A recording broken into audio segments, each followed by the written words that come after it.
No one is your the only person that I have in competition is my former self. Hi, I'm Liv. Hi, I'm Christina, and welcome to our new podcast. No Nepo Babies Here. Yes, for all the jack of all trades, the in-trainings and closeted creatives. We're here to share what we know and figure out what we don't. Because ambition does not need a trust fund.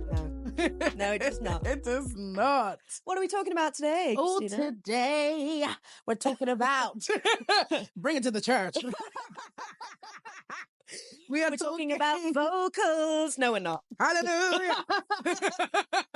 We are talking about community and collaboration. Woo. Nice. Perfect example, us. Look at us. Collaborating. Who would have thought? I know. And so here's what we should maybe do. To me, community and collaboration are two different things. Yes. Should we start with one? Yes, and then move on to the other. Yeah. I think it's important to start with with community, because from community, we can then lead into collaboration. Oh, yeah. So, community.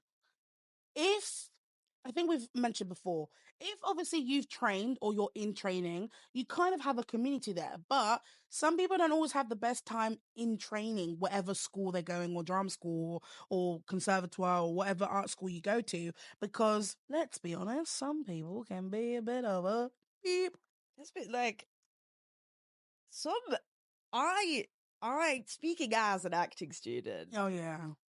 I cannot bear some acting students. Because they're Some of them intense, are man. so, and as well, I don't think that this is exclusive, like everyone who acts is this way, but I do think acting as a career attracts narcissists and people uncomfortable with themselves. They do say with with acting students, you're either a narcissist or you have like problems.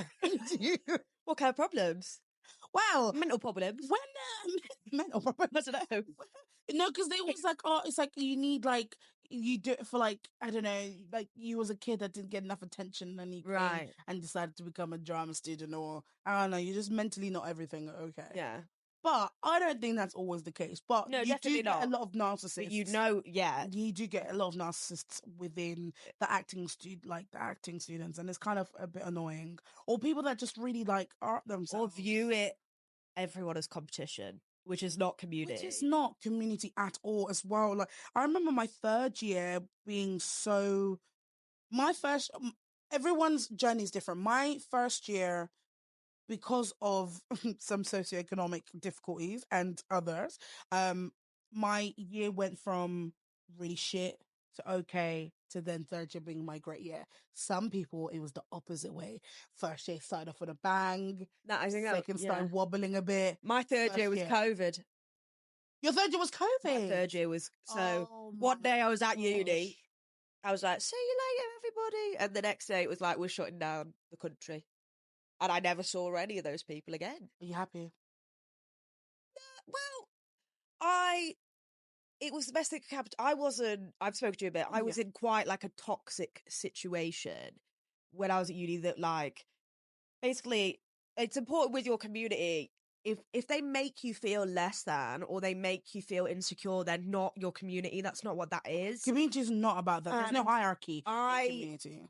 Moving away from that and leaving that, even though it sucked, because obviously our end of year assessment was supposed to be what we got graded on. We never did it. So what, did you guys not get graded? Imagine this, no. So they graded us on our previous assessment where they'd done it and said to us, we always give you lower marks this time round because on the next one we give you higher marks. Oh, and we got the grade from that. Oh, that's so annoying. So like, obviously that wasn't ideal, but actually when we left there, I self-published my first poetry book. Yes, you did. I started making content and doing all those things, and it's because I wasn't in a supportive community. Yes. And like, that is, people say that you're like a sum of the people you hang around with the most. Yeah. And I think that's very true. And if you hang around with people that hate themselves, feel insecure, not good enough, you will end up becoming somehow. Especially if you try to challenge that in yourself, it's going to piss people off. People don't like you spotlighting something that they haven't worked on themselves. It really annoys them because it's like, how dare you here be like trying to work on yourselves? Do you think you're better than us? It's always that, do you Yeah. think you're better than us, or do you think that like you're different? And it's like whenever you hear those type of language within like a circle or community, just know that that's not a place that you really want to be in. And And they're not seeing things as they are. I think I said this in another episode. They're seeing things as they are, yes, which is like very much the way we never know truly what is factually going on around us. We just have our perspective of it. And that can alter the way that we receive information, receive love, yeah. receive care, because we don't have like the facts, we have our perception. And speaking of facts and perception, I remember in first year in drama school, a lot of the teachers kind of had a image set up of who I was, even though I think I'll break it down. But basically, me and my family were asylum seekers when we came into the country, and so we ended up we've been in the country for a while, and we decided to get our neutralization, which is when you get a British passport. But Right. the whole process of that, you have to send all your documents to Home Office. But that was the same year that I was also joining student like university, and student finance needed those documents. But when I did the application, they were like, yeah, everything's fine.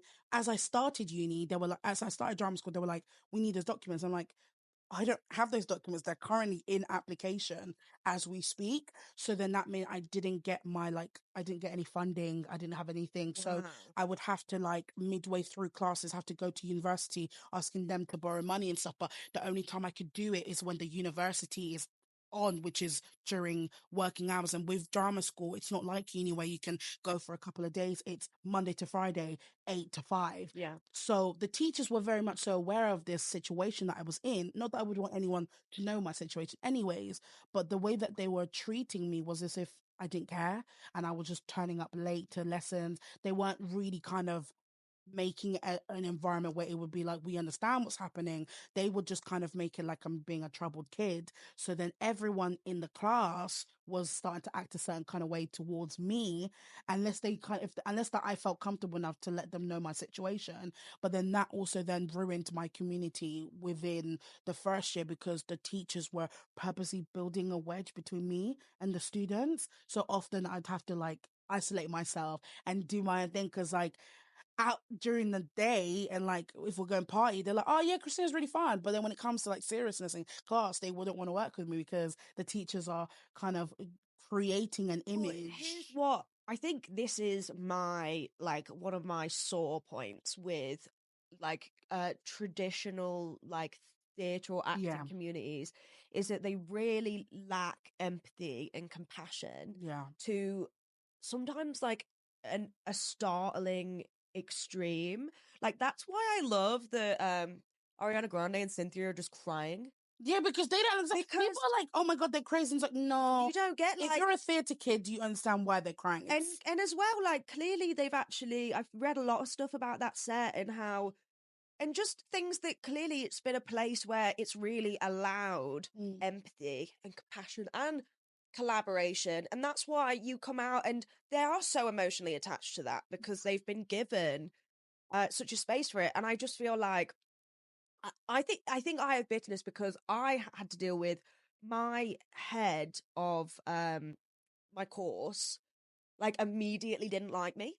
And that's always a And problem that when you're stuck with in me for the that. whole thing. And there was no way for me to fix that. No, He just didn't like me you because can't fix the perception of you once it's already been made. no, exactly. And he was like the person marking us.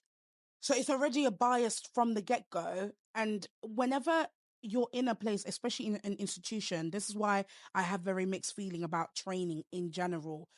When you're in an institution, they depict how you're seen, even to the point that when there's guest like teachers or guest tutors, they have to get a rundown, right? So if you Yeah. have now come to tell the new teacher who doesn't know me, who I can have a chance to like start afresh with, you've already given them a rundown. You're already not allowing a safe space for me to No. create. And as the years has come, I've realized, and I think I realized it more in my last project that I did, the safer that someone makes the environment for me, the more I can The create, better and the the better work you're that going to comes get the out. best Yeah. result from me. And I've been in situations where in drama school where I felt so unsafe. I couldn't describe the feeling because I still was like a fresh 18-year-old that's gone straight from college to Yeah, going and in you into just things. assume like, oh, this must just like be normal, but it's like It's a whole actually jump. It's a whole it's league. unnecessary in so many ways. Like, I think a lot of it as well is like people on power trips. Oh, for sure. A lot of them are people that were in the industry, not in the industry at the moment, and they're seeing these young, fresh blood and seeing them, and they think, great. They used the one that we have, this desire to really want it, and they almost see it as desperation, and so they feel like they can make you do anything and everything, and it's almost like entertainment for them to see how far can they push you to do something Yeah. just to see how badly you want it. And this thing where you're like, you should count yourself very lucky. No, this thing called luck, it's not luck. It happened to be that I was at the right place at the right time and I well prepared myself for when the opportunity came, I was able to be one of it. And like, if you're constantly going to remind a group of people that like 30,000 people applied for this and you were the lucky one out of 30, you're all like, you're making me feel like more pressure because now I feel Yeah, like the community that you're placed with isn't always your community. I that's think true. establishing your community by yourself, like creative, like there, I have people who I really count on in a lot of ways, like you and other people like Yes. that, who like benefit me and my craft, and I feel energized and excited and comfortable and safe around Yes. them. And I it, love creating with you. I love even being in your presence. Like I always say that like I really enjoy the fact that you're I think I was saying to my mum the other day, I was just saying that I think it's so amazing that I've managed to meet people off the internet. And it's yeah, like sometimes people may see the internet as like, like people like, oh, strangers. But the moment that I met you, my instinct was like, I know you this can spend like time in the same room as someone and then be a stranger. Do you know what I mean? that's true. You can like Look it's at for example, the people that we went to uni with. We spent nearly every single day with them, yeah, but like I probably have more in common and more an actual relationship with you than I've had with some people that I yeah, spent every day for 3 years with. yeah, absolutely. That's insane.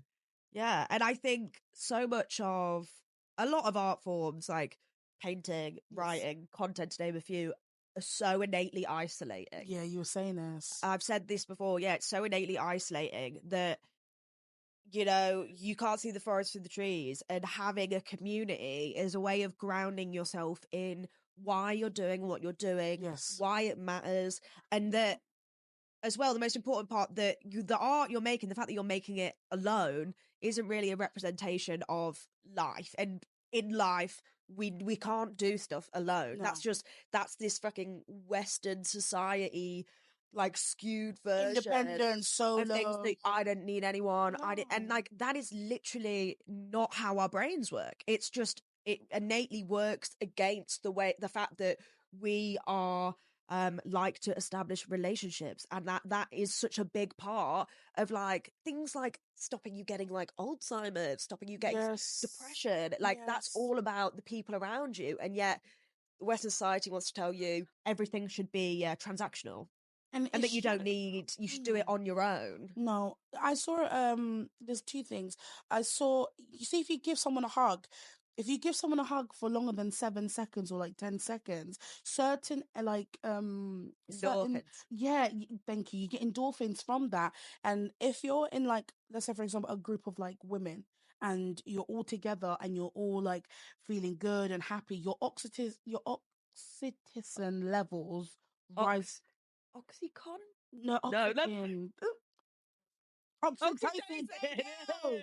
you. Your oxytocin levels rise up, and therefore not leaving a place for your cortisol levels, which is your stress levels, to rise up. And it's just like that. All those type of things is only things you can get when you're with someone else. Yeah. And yet we get told that, oh no, you should do things by yourself and you should be solo and not And to that yourself. people are your competition, and No one is the only person that I have in competition is my former self. And even that, Absolutely. I have no real, I still love them. I still love them. And I have so much. Even though they're a big old idiot, I still am like, well done, you big stupid baby. You're doing your best.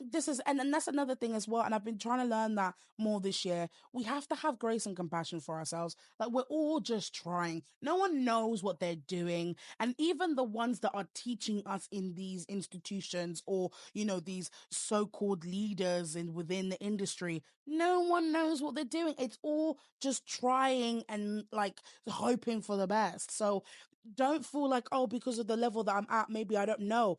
Babe, no one knows. Van Gogh didn't know. And Van Gogh actually said something that was really beautiful. I saw a quote that was like, if I'm of worthy later than I am worthy of I'm worthy now. Because I remember Van Gogh, like, a lot of his work wasn't actually like he didn't doing start well painting until he was 28. He never sold a painting in his lifetime. in his whole lifetime. And he wrote this letter to his brother saying, if I'm worth later, then I'm worthy now. That is the perfect example of community, because the whole reason he painted is because his brother supported him and wanted him to paint. Yeah. And in fact, the whole reason, wow, so glad you brought that up, because this actually makes so much sense because we went to I love Van Gogh. We went to the museum for my birthday. Go through the museum and you see that, he was his brother Theo. The two of them had the most beautiful relationship. They really just loved each other. Aww. And Theo was an art dealer and paid for him to work to be able to paint.